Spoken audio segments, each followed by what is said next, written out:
Thank you for joining us as David and Joan talk about resources and ways to get help with addiction.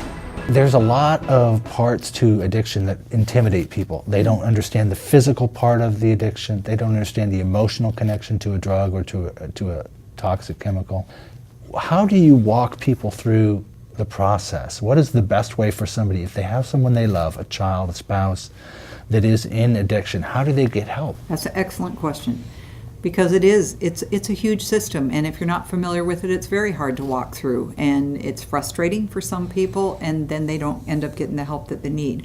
Whether you're an addict or a family member, it works in instances of both. If you think you have a problem yourself, if the least thing you want to do is find out options, go hang out somewhere, go find somebody who's in recovery, go call a helpline, go to a meeting, church meeting, or a support or something, and hear what's going on around there. If you're a family member, start seeking information, but it is very well worthwhile to seek an expert. And even if it's a one-time thing that you sit down and just say, I think this is going on with me, I think this is going on with somebody I love, I just need somebody to talk this through to me. Because you really need somebody to direct your path. Right. Do they need outpatient? Do they need detox? Are they in danger? Do they need residential care? All those things are information that an expert is trained in, and the public doesn't always know that. And Right. you can set yourself up for failure by accessing the system that is not appropriate for you at the time. For those people who are wondering about some common programs, tell us about Celebrate Recovery, those kinds of things. I love Celebrate Recovery. Yeah. Why is Celebrate Recovery helpful for people who are going through addiction?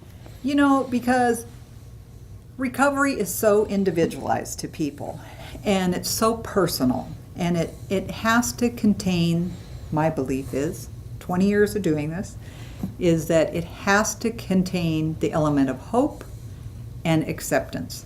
Shame is the most powerful tool that will keep an addict in addiction. The self-hatred will keep them feeling unworthy to access help. They'll tell themselves that they can't do it over and over again, all the negativity around that. Celebrate Recovery gives you an environment that is really non-intimidating. You don't walk in to tell everybody all your business. If you want to, you can, but when you come in the door, you're accepted. So it's a really non-intimidating environment for people to heal. And what we want is a healthy environment for people to understand what it is they're struggling with and how to take steps to be healthy. And you have to heal, again, my opinion, you have to heal on a spiritual level. The wound is deep and it's in the spirit. The physical wound and the healing is something that people can get through. It's a struggle, but they get through it. But it's always the last piece. The toughest piece to get through is healing that inner spirit. What caused that in the first place? For some people, it's a habit that just kept going and got out of control. But usually you can uncover the layers and you always come up to this, the deep wound in there about something's wrong with me. In my spirit, either I was created wrong, I'm not accepted how I am, something's different in me, and addicts are fooled by that, and so they stay in that and keep sedating themselves, hoping to not feel that. Thank you for watching, and please visit these websites for more information on addiction recovery.